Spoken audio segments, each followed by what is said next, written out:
৯,০০০-এ কেমন হবে Samsung Z72 সেটাই জানাবো আজকের এই ভিডিওতে আমার মতামত এই ফোনটি সম্পর্কে। তো এই ফোনটি আপনারা দেশের মার্কেটে অফিসিয়ালি ৮,৯৯৯ টাকায় পাবেন ৪৬৪ ভ্যারিয়েন্ট, আর ৪/১২৮ GB পাবেন ৯,৪৯৯ টাকায়। তো প্রথমেই আমরা জানবো ফোনটির বক্সের ভিতরে কি কি রয়েছে।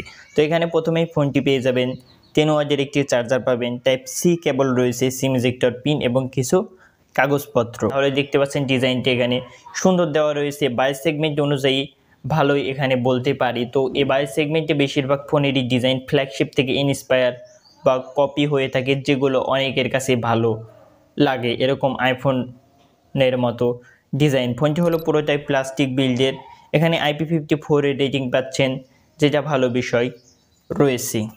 ফোনটি বেশ কিছু কালারে অ্যাভেলেবল রয়েছে, যেগুলো আপনারা স্ক্রিনে দেখতে পাচ্ছেন। ফোনটির ওয়েট হলো 195 গ্রাম, থিকনেস হলো 8.35 mm, আর এই ফোনটি অনেক বড় সড়ো রেগুলার সাইজের তুলনায় 6.88 ইঞ্চ। তো এক হাতে ব্যবহার করতে একটু প্যারা হবেই। ফোনটিতে 3.5 mm আপনারা উপরের দিকে পাচ্ছেন। সেন্টার নয়েজ ক্যান্সেলেশন মাইক রয়েছে উপরের দিকে, যেটা ভালো বিষয় রয়েছে। টাইপ সি মাইক্রোফোন এবং স্পিকার গ্রিল পেয়ে যাবেন নিচের দিকে, আর সিম ট্রে পাবেন লেফট সাইডের দিকে, যেখানে দুটো সিম এবং একটি মেমোরি কার্ড ব্যবহার করতে পারবেন। পাওয়ার বাটনের সাথে ফিঙ্গারপ্রিন্ট সেন্সর রয়েছে, যেটা বাজেট পয়েন্ট থেকে ঠিকঠাক বলা যেতেই পারে। ডিসপ্লে এখানে আপনারা পাচ্ছেন 6.88 ইঞ্চের একটি IPS ইনসেল HD+ 120 হার্টজের ডিসপ্লে, যার রেজলিউশন হলো 720x1640 পিক্সেল, PPI হলো 260। তো এখানে ডিসপ্লেটির মধ্যে একটি সমস্যা, সেটি হলো ওয়াটার ড্রপ ডিসপ্লে। এখানে আপনারা 10,000 প্রাইস সেগমেন্টের অন্যান্য ফোনগুলো দেখতে গেলে প্রায় সকলগুলোতে পানসোল কার্ড রয়েছে। এ বাজেটেরই আপনারা আইটেল A80-তে পানসোল কার্ড পাবেন, আর স্যামসংয়েরই দেখতে গেলে এর যে প্রিভিয়াস জেনারেশন ছিল Z70, সেটাতেও পানসোল কার্ড ছিল। প্রাইস পয়েন্ট অনুযায়ী ফোনটির ডিসপ্লের ব্রাইটনেস এখানে ঠিকঠাক রয়েছে, খারাপ বলা যেতে পারে না। পারফরমেন্স সাইডে চলে এলে এখানে 9,000-এ কেমন পাচ্ছেন, এখানে বলা যেতে পারে ভালো পাচ্ছেন। ইউনিসোসি T606 পাচ্ছেন, যার আন্তর্জাতিক স্কোর 2,48,000-এর মতন। তো 10,000 সেগমেন্টের এর কম্পিটিটর আইটেল A80 যদি দেখতে চান, তার আন্তর্জাতিক স্কোর 1,56,000-এর মতন আসে। তো এখানে তার থেকে প্রায় 1 লক্ষর মতন বেশি আসে। তো এটা বলা যেতে পারে পারফরমেন্সের দিক দিয়ে ফোনটি ভালো রয়েছে 22 সেগমেন্টের ভেতরে। তার পাশাপাশি ফোনটিতে out of the box Android 15 পাচ্ছেন। আপনারা রাইট নাও 10,000 টাকার কোনো ফোনেই অ্যান্ড্রয়েড 15 পাবেন না, বেশিরভাগ ফোনেই অ্যান্ড্রয়েড 14 রয়েছে। ইউআই নিয়ে বলতে গেলে স্যামসংয়ের ইউআইয়ের ভেতরে খুব একটা বেশি অ্যাপ ব্লোটওয়্যার থাকে না, প্রায় স্টক অ্যান্ড্রয়েডের মতন ফিল দেয়।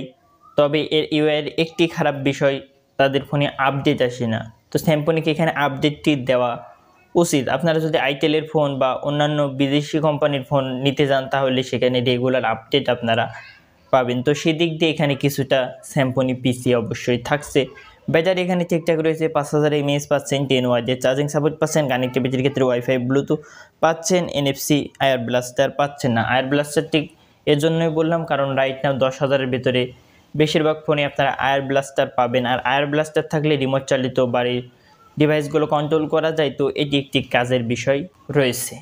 ক্যামেরার দিকে চলে এলে এখানে ব্যাক সাইডে দেখতে পাচ্ছেন তিনটে ক্যামেরা কাট আউট। তবে এর মধ্যে থেকে একটি হলো কাজের লেন্স 52 মেগাপিক্সেলের, আরেকটি রয়েছে 2 মেগাপিক্সেলের সহকারী লেন্স, আরেকটিতে রয়েছে ফ্ল্যাশ লাইট, আর সেলফি পাচ্ছেন 8 মেগাপিক্সেল। ভিডিও সর্বোচ্চ 1080p-তে শ্যুট করতে পারবেন।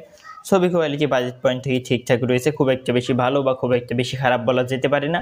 তো এখানে কনক্লুশন এলে কি দাঁড়ায়, 9,000-এর ভিতরে এই ফোনটিকে আপনাদেরকে কেনা উচিত। তো 9,000-এ কেমন দেখলেন ফোনটি, এখানে 22 সেগমেন্টের ভিতরে পারফরমেন্স, ক্যামেরা এগুলো ঠিকঠাক রয়েছে। তবে একটি মাত্র সমস্যা, সেটি হলো ওয়াটার ড্রপ ডিসপ্লে। এটি বাদে যদি পানসোল কার্ড থাকতো, তাহলে এই ফোনটি নিঃসন্দেহে আপনাদের কাছে রিকমেন্ড করা যেত। তো আপনারা দেখলেন পুরো ভিডিওটি, আপনার মতামত এই ফোনটি সম্পর্কে কমেন্টে জানান। ভিডিওটি ভালো লাগলে লাইক করবেন, সাবস্ক্রাইব করে রাখতে পারেন এরকম আরও ভিডিও দেখতে। ভালো থাকবেন, সুস্থ থাকবেন, আল্লাহ হাফেজ।